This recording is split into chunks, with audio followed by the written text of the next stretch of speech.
Hello and welcome to another action shooting show Technical Tuesday, and today I'm going to be going over something I don't think a lot of people pay as much attention to, but that's kind of the proper mounting of things. In this case it's mounting a red dot on this slide. So at a match over the weekend of run and gun, I actually had this dot loosen up. So I had a single screw holding it in, and it would wobble around like that. I did have them witness marked. I've been shooting it for a couple weeks and a couple matches, and it's not loosened up, but just over the course of a running gun, the higher round count, it did. So part of it is it came factory applied with blue Loctite, but if you notice, there's not a lot on the tip of the screw, and especially with red dots, there's not a ton of thread engagement going on in here. So we're going to remedy that today.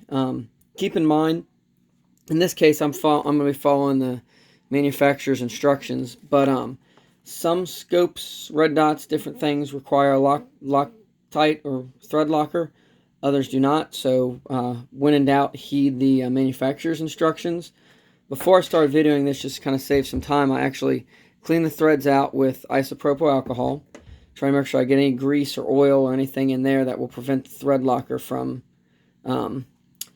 doing its job. So I find it easiest to use like a little business card, a little piece of cardboard or something like that for my thread locker.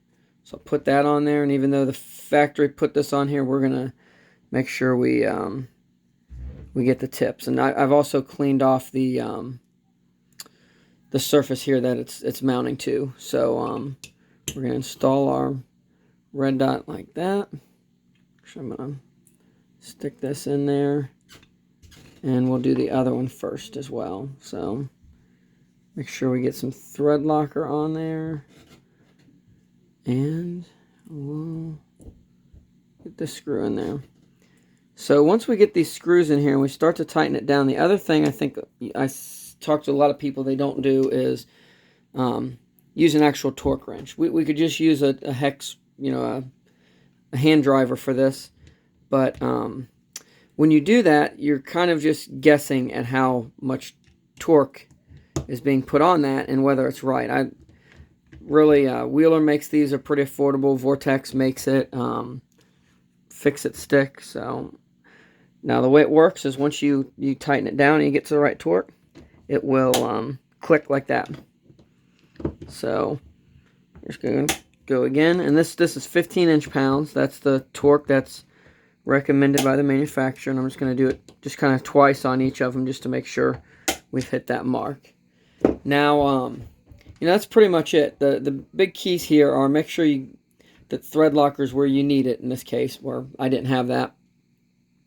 Make sure that you are torquing it down to spec, and then when I'm done with this, like we talked about last week, I'm going to kind of clean that off and put some witness mark on there to make sure if it starts shifting that I know that it's loosening up again. I'm just going to have to keep a closer eye on that through my next couple matches that I shoot it in.